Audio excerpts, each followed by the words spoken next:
पाठ 12 बिस्मार्क की विदेश नीति 1870 से 1890। 1871 में जर्मनी का एकीकरण करके बिस्मार्क ने अभूतपूर्व राजनीतिक एवं कूटनीतिक कुशलता का परिचय दिया। अगले 20 वर्षों में भी वो अपने राष्ट्र की विदेश नीति का संचालन करता रहा। फ्रांस के विरुद्ध जर्मनी की विजय के पश्चात पश्चिम तथा मध्य यूरोपीय शक्ति संतुलन में परिवर्तन आ गया था। महाद्वीप में फ्रांस की प्रभुता समाप्त हो गई तथा जर्मनी अब यूरोप में अत्यंत शक्तिशाली राज्य समझा जाने लगा। अतः ये स्वाभाविक था कि संगठित जर्मनी अपनी विशाल सैनिक शक्ति, द्रुत औद्योगिकरण एवं बिस्मार्क की असाधारण राजनीतिक योग्यता के कारण यूरोपीय कूटनीति में प्रमुख भूमिका अदा करता। बिस्मार्क की विदेश नीति के उद्देश्य। बिस्मार्क 1871 की व्यवस्था को बनाए रखना चाहता था तथा जर्मनी की एकता को सुदृढ़ करने के लिए यूरोप में शांति चाहता था। उसने कई बार यूरोपीय राज्यों को आश्वासन दिया था कि जर्मनी शांत बनाए रखने को वचनबद्ध है। शांति की नीति पर जोर देने का उसका एक अन्य कारण भी था। फ्रांस पर विजय के बाद जर्मनी ने फ्रांस के दो प्रांत अल्सस तथा लॉरेन को हथिया लिया था। फ्रांस के लिए यह न केवल अपने राज्य के एक क्षेत्र को गंवाना था, वरन ये एक राष्ट्रीय अपमान भी था। बिस्मार्क ने यही सही समझा कि फ्रांस ना तो इस नुकसान को भूल सकता था और ना तो वो जर्मनी को इसके लिए क्षमा कर सकता था। फलस्वरूप अगर भविष्य में युद्ध हुआ तो फ्रांस अवश्य ही जर्मनी के विरुद्ध इसमें हिस्सा लेगा। इसलिए युद्ध को रोकना तथा शांति बनाए रखना जर्मनी के हित में था। चूंकि फ्रांस अकेले जर्मनी के विरुद्ध युद्ध लड़ने की स्थिति में न था, अतः बिस्मार्क चाहता था कि फ्रांस को यूरोप में अकेला रखा जाए, जिससे कोई भी यूरोपीय राज्य उसके साथ गठबंधन न कर सके। बाल्कान प्रायद्वीपीय यूरोप का सबसे अधिक विस्फोटक क्षेत्र था, क्योंकि यहाँ पर दो महाशक्तियों के हितों का टकराव था, ऑस्ट्रिया हंगरी तथा रूस। रूस इस प्रायद्वीप के निवासियों की मुक्ति तथा तुर्की साम्राज्य से उनकी स्वतंत्रता चाहता था, लेकिन ऑस्ट्रिया हंगरी तुर्की के आधिपत्य को बनाए रखना चाहता था, जिससे उसे उन राज्यों में अपनी प्रभुता जमाने का अवसर प्राप्त हो एवं मौका मिलने पर उन राज्यों के कुछ हिस्सों को वो अपने में मिला सके। अतः बिस्मार्क का विचार था कि अगर ऑस्ट्रिया हंगरी और रूस जर्मनी के साथ एक गुट में रहे तो इस क्षेत्र में शांति बनी रहेगी। इसके अतिरिक्त ये दोनों राज्य फ्रांस से अकेले या मिलकर गठबंधन भी नहीं कर सकेंगे। इन विचारों से बिस्मार्क ने शीघ्र ही यूरोपीय मैत्री संधियों की व्यवस्था की, जिससे 2 दशकों तक यूरोप में शांति रही। विभिन्न राज्यों से उसने निम्नलिखित संधियां पारित की। 1. रूस, जर्मन तथा ऑस्ट्रिया हंगरी के मध्य 3 सम्राटों का संघ मई और जून 1873। 2. जर्मनी तथा ऑस्ट्रिया हंगरी के बीच 7 अक्टूबर 1879 का द्वैत संधि। 3. 18 जून 1881 को 3 सम्राटों का संघ। 4. जर्मनी, ऑस्ट्रिया हंगरी तथा इटली के मध्य त्रिपक्षीय संधि 20 मई 1882। 5. 1883 में जर्मनी, ऑस्ट्रिया हंगरी और रोमानिया के बीच सहयोग। 6. 20 जनवरी 1887 को त्रिपक्षीय संधि की पुनर्स्थापना। 7. 18 जून 1887 को जर्मनी तथा रूस के मध्य पुनः आश्वस्त संधि। टिप्पणी। 12 फरवरी 1887 तथा 12 दिसंबर 1877 को 2 अन्य संधियां भी पारित हुई। पहली संधि ग्रेट ब्रिटेन तथा इटली के मध्य हुई तथा दूसरी ग्रेट ब्रिटेन, इटली तथा ऑस्ट्रिया हंगरी के मध्य। इन संधियों को सामान्यतया भूमध्य सागरीय समझौता कहा जाता है। यद्यपि जर्मनी ने इन पर हस्ताक्षर नहीं किए थे, फिर भी ये बिस्मार्क की स्वीकृति एवं आशीर्वाद से पारित की गई थी। एक आलोचक के अनुसार ये दोनों समझौते कुछ हद तक ग्रेट ब्रिटेन तथा त्रिपक्षीय संधि के देशों में संपर्क के परिचायक थे। हम अब उपरोक्त संघों का विस्तार पूर्वक अध्ययन करेंगे। 1. 3 सम्राटों का संघ मई जून 1873। जर्मनी से युद्ध में परास्त होने के पश्चात फ्रांस द्वारा तीव्र गति से समुद्र उत्थान होने से यूरोपीय राजनीति में एक नया परिवर्तन आया। अब यह लगने लगा कि फ्रांस शीघ्र ही अपना अलगाव दूर करने का प्रयत्न करेगा। इस भावना ने बिस्मार्क को काफी परेशान किया और ये तुरंत यूरोप के अन्य देशों को फ्रांस के विरोध में संगठित करने में लग गया। उसने मेटरनिख काल के पवित्र संधि को पुनः स्थापित करने की कोशिश की। इस संधि द्वारा 3 उत्तरी राजदरबारों रूस, ऑस्ट्रिया तथा प्रशिया ने फ्रांसीसी क्रांतिकारी विचारों को फैलने से रोकने की कोशिश की थी। ये रूढ़िवाद का गढ़ समझा जाता था। उसी तरह बिस्मार्क ने 3 निरंकुश राज्यों के सम्राटों का सम्मेलन बर्लिन में सितंबर 1872 को बुलाया, जिसमें ऑस्ट्रिया हंगरी के फ्रांसिस जोसेफ, रूस के अलेक्जेंडर तथा जर्मनी के विलियम ने हिस्सा लिया। इस सम्मेलन ने 3 सम्राटों के संघ को जन्म दिया। कोई औपचारिक या लिखित समझौता नहीं हुआ, फिर भी अनौपचारिक रूप में यह तय हुआ कि तीनों सम्राट क्रांतिकारी विचारों के विरुद्ध है। राजनीतिक महत्व के किसी विशेष मामले पर सहमत न होने के कारण तीनों सम्राट यूरोप को कम से कम समस्वार्थता दिखाना चाहते थे। इसके अतिरिक्त वो उदार विचारों के प्रति प्रतिरोध करने के लिए भी दृढ़ प्रतिज्ञ थे, क्योंकि ये विचार उनके राजतंत्र के लिए घातक थे। उनका विचार था कि यूरोप में शांति व व्यवस्था सिर्फ राजतंत्र ही स्थापित कर सकता था। इसके पश्चात शीघ्र ही ठोस कदम भी निश्चित किए गए। मई 1873 में विलियम एक अलेक्जेंडर से सेंट पीटर्सबर्ग में मिला, जिसके फलस्वरूप एक समझौता 6 मई को पारित हुआ। वास्तव में ये संविदा एक सैनिक गठबंधन था, जिसका ब्यौरा जर्मन सैनिक सर्वोच्च अधिकारी माल्ट के एवं रूस फील्ड मार्शल वर्ग के बीच बातचीत के समय निश्चय हो चुका था। इस संविदा के अनुसार निश्चित किया गया कि यदि दोनों में से किसी भी राज्य पर तीसरे राज्य का हमला हो तो दूसरा राज्य इसकी मदद के लिए 2 लाख सैनिक देगा। लेकिन बिस्मार्क ने इस संविदा को मंजूरी नहीं दी, क्योंकि जर्मनी को इस समय फ्रांस तथा ऑस्ट्रिया हंगरी से किसी तरह सैनिक दृष्टि से खतरा नहीं था। अगले महीने फ्रांसिस जोसेफ तथा अलेक्जेंडर ने वियना में बातचीत की, जबकि 6 जून को एक राजनीतिक समझौते पर दोनों सम्राटों ने हस्ताक्षर किए। इसके अनुसार यदि किसी मामले पर उनमें फूट होने की संभावना हो तो दोनों सम्राट एक दूसरे से परामर्श करेंगे। विलियम ने इस समझौते को हार्दिक स्वीकृति दी। इस प्रकार 3 सम्राटों का संघ एक प्रकार के संविदा में बंध गया। इस संघ का प्रत्यक्ष उद्देश्य पवित्र संधि से भिन्न नहीं था। दोनों ही अस्पष्ट समझ पर निर्भर थे, दोनों ही यथापूर्व स्थिति रहने देना चाहते थे तथा दोनों ही जनता के संवैधानिक अधिकारों के विरोधी थे और ये समझते थे कि केवल राजतंत्र द्वारा ही यूरोपीय शांति एवं स्थिरता स्थापित की जा सके। 3 सम्राटों का ये संघ मुश्किल से मैत्री संघ था, चूंकि तीनों सम्राट किसी भी मुद्दे पर सहमत नहीं हो सकते थे। इस कारण मतभेदों को छिपाने के लिए आशय किया गया था। यह संघ तो क्रांति के विरुद्ध प्रदर्शन था। ऑस्ट्रिया हंगरी के हित रूस से बाल्कन के मसले पर भिन्न थे और मित्रता व संधि के बावजूद दोनों ने अपने दावे एवं महत्वाकांक्षाएं उस क्षेत्र में छोड़े नहीं थे। इस संघ से बिस्मार्क के 2 मुख्य लक्ष्य कुछ समय के लिए पूरे हुए। एक ओर पश्चिम में फ्रांस का कूटनीतिक अलगाव हुआ और दूसरी ओर इससे ऑस्ट्रिया हंगरी और रूस के बीच में कुछ समय के लिए तनाव कम रहा। फिर भी इस तरह का समझौता 1875 में उत्पन्न तीव्र चुनौतियों का सामना करने में असफल रहा। 1875 के प्रारंभ में फ्रांस और जर्मनी के बीच युद्ध की आशंका उभरने लगी।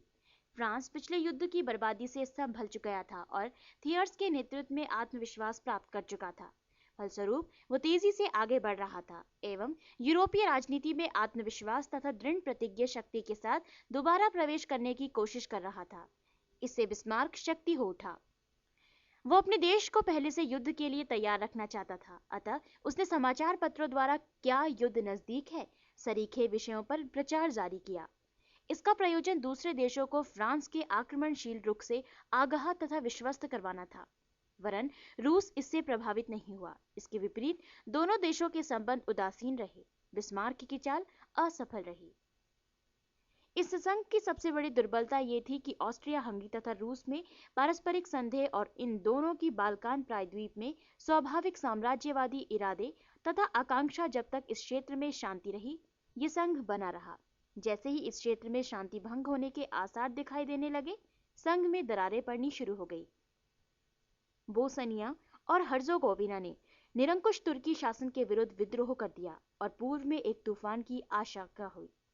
शीघ्र ही सर्बिया, बल्गेरिया तथा मॉन्टेनिग्रो भी इस विद्रोह में सम्मिलित हो गए। इस क्षेत्र में बिस्मार्क की कोई रुचि नहीं थी, अतः वो इससे संतुष्ट था कि रूस एवं ऑस्ट्रिया हंगरी आपस में कुछ समझौता कर ले और उसने इन 2 शक्तियों को इसके लिए प्रोत्साहित किया। समझौता भी हो गया। इससे उत्साहित होकर रूस ने बाल्कान प्रायद्वीप में दखल भी दिया, जिससे रूस एवं तुर्की में तनाव बढ़ता ही गया। और 1877 में दोनों का युद्ध आरंभ हो गया। रूस इस युद्ध में विजय हुआ और तुर्की को सेंट स्टेफिनो की अपमानजनक संधि स्वीकारनी पड़ी। अन्य बातों के अलावा इस संधि के अनुसार एक विशाल बल्गेरिया का जन्म हुआ। इससे ऑस्ट्रिया हंगरी एवं ग्रेट ब्रिटेन में बहुत उत्तेजना फैली। पहला तो उसका कारण रुष्ट था कि उसे उचित प्रतिफल नहीं मिला, और दूसरा इसका कारण क्रुद्ध था कि इससे तुर्की कमजोर होता था, जिससे ग्रेट ब्रिटेन के राष्ट्रीय हितों पर चोट पहुंचती थी। बिस्मार्क की आशंका थी कि यह स्थिति बहुत खतरनाक थी, जिससे यूरोपीय युद्ध छिड़ सकता था। इस कारण उसने निश्चय किया कि वो मध्यस्थ बना इस गुत्थी को सुलझाए। फलस्वरूप बिस्मार्क की अध्यक्षता में बर्लिन में एक अंतर्राष्ट्रीय सम्मेलन, कांग्रेस ऑफ बर्लिन हुआ। इस सम्मेलन के निर्णयों के अनुसार सेंट स्टीफनो के निश्चयों में कोई मामलों और या फिर उन मामलों को रद्द कर दिया गया या उनमें बहुत अधिक परिवर्तन कर दिए गए। फिर भी बाल्कान समस्या का कोई सर्व स्वीकृत हल ना निकला, लेकिन इससे यूरोप के बड़े राष्ट्रों के बीच युद्ध टल गया और यूरोप में शांति बनी रही। यूरोप में इन हाल की घटनाओं ने तीन सम्राटों के संघ के नाजुक स्वरूप को सिद्ध किया। अब बिस्मार्क दुविधा में था। उसे रूस तथा ऑस्ट्रिया हंगरी में एक को चुनना था। उसे ऑस्ट्रिया हंगरी की ओर झुकना ज्यादा लाभदायक मालूम हुआ, क्योंकि हैब्सबर्ग राजतंत्र की नीतियों पर प्रभाव डालना ज्यादा आसान था, जिससे वो बाल्कान पर उसे आक्रामक नीति अपनाने से रोक सके। उसका विचार था कि इससे इस क्षेत्र में झगड़े कम रहेंगे और स्थिरता की संभावनाएं बढ़ेंगी। इसके अतिरिक्त इससे जर्मनी और रूस में मनमुटाव भी कम होगा। इस कारण अब से बिस्मार्क ने अपना ध्यान ऑस्ट्रिया हंगरी से गठबंधन करने की ओर अधिक दिया। 2. ऑस्ट्रिया जर्मन गठबंधन 7 अक्टूबर 1879। बर्लिन सम्मेलन के निर्णयों से कुछ राज्यों का अपमान तो हुआ अथवा कुछ राज्य निराश भी हुए, लेकिन सबसे प्रमुख तथा दूरगामी प्रभाव रूस तथा जर्मनी के बीच मनमुटाव का आरंभ था। रूस में बर्लिन सम्मेलन की कटु आलोचना हुई। उसके कुछ उदाहरण इस प्रकार हैं। सम्मेलन रूसी जनता के विरुद्ध एक षड्यंत्र है, जिसमें शून्यवाद से सेंट पीटर्सबर्ग खतरनाक है। रूस के ऐतिहासिक लक्ष्य का ये एक शर्मनाक विश्वासघात है। रूस की हत्या उन्हीं के राजनीतिज्ञों ने कर दी है। इसी तरह की आलोचना की जार उपेक्षा न कर सकता था। वो स्वयं बिस्मार्क से बहुत नाराज था, क्योंकि फ्रांस प्रशिया युद्ध में रूस की तटस्थता का पूरा पुरस्कार नहीं दिया था। जार के लिए बिस्मार्क का ये कृतज्ञतापूर्ण रवैया अक्षम्य था। उधर बिस्मार्क इस आरोप को आधारहीन समझता था। उसने दोहराया था कि उसका आजीवन यही प्रयत्न रहा था कि रूस में मित्रता की जाए, लेकिन इसका ये अर्थ नहीं कि जर्मनी एकमात्र रूस से बंधा रहे। ये देखते हुए कि रूस में जर्मनी के विरुद्ध जन भावना चल रही थी, उसने महसूस किया कि जर्मनी को रक्षात्मक मैत्री संधि की जरूरत थी, और ये समझौता केवल ऑस्ट्रिया हंगरी से संभव था। यद्यपि हैब्सबर्ग साम्राज्य में कई तरह की जन्मजात कमजोरियां थीं, तथापि वर्तमान परिस्थितियों में जबकि रूस को धौंस दे रहा था, ऑस्ट्रिया हंगरी से दोस्ती करना उसको बहुत आवश्यक मालूम हुआ। उसने ऑस्ट्रिया हंगरी के विदेश मंत्री अंद्रासी से बातचीत की। बिस्मार्क का कार्य कुछ आसान हो गया, क्योंकि ऑस्ट्रिया हंगरी बाल्कान में रूस के आक्रामक रवैये से काफी परेशान था और रूस की अपेक्षा ऑस्ट्रिया की स्थिति काफी प्रतिकूल थी। रूस से उस प्रदेश के अधिकांश निवासियों के धार्मिक तथा जातीय संबंध थे। इसके अतिरिक्त ऑस्ट्रिया अभी-अभी इस क्षेत्र में दिलचस्पी ले रहा था, अतः वो अकेले ही रूस की चुनौती स्वीकार नहीं कर सकता था। इसी कारण ऑस्ट्रिया हंगरी का ग्रेट ब्रिटेन के साथ किसी न किसी रूप में समझौता था, लेकिन ब्रिटेन अपने विश्वव्यापी हितों के कारण यूरोप के झगड़े मोल नहीं लेना चाहता था। फलतः ऑस्ट्रिया हंगरी उस देश से सहायता की उम्मीद कम ही रखता था। इन कारणों से ऑस्ट्रिया ने जर्मनी का सहारा लेने का निश्चय किया और वो जर्मनी का पक्का मित्र बनने को तैयार हो गया। 7 अक्टूबर 1879 को दोनों राज्यों ने एक संधि पर हस्ताक्षर किए। ये द्विपक्षीय संधि कहलाती है। दोनों सरकारों ने 16 अक्टूबर को इस संधि की पुष्टि भी कर दी। इस संधि का ये रूप मुख्यतया परिरक्षात्मक था, जैसा कि बिस्मार्क चाहता था, और ये संधि 5 वर्ष की अवधि के लिए की गई। प्रथम अनुच्छेद के अनुसार प्रत्येक ने एक दूसरे को रूस द्वारा आक्रमण होने की स्थिति में सहायता देने का वचन दिया। द्वितीय अनुच्छेद के अनुसार प्रत्येक इस बात पर सहमत था कि यदि किसी दूसरी शक्ति का उनमें से किसी पर आक्रमण हो, अर्थात फ्रांस का, तो दूसरा मित्र राज्य हितैषी तटस्थता की नीति अपनाएगा।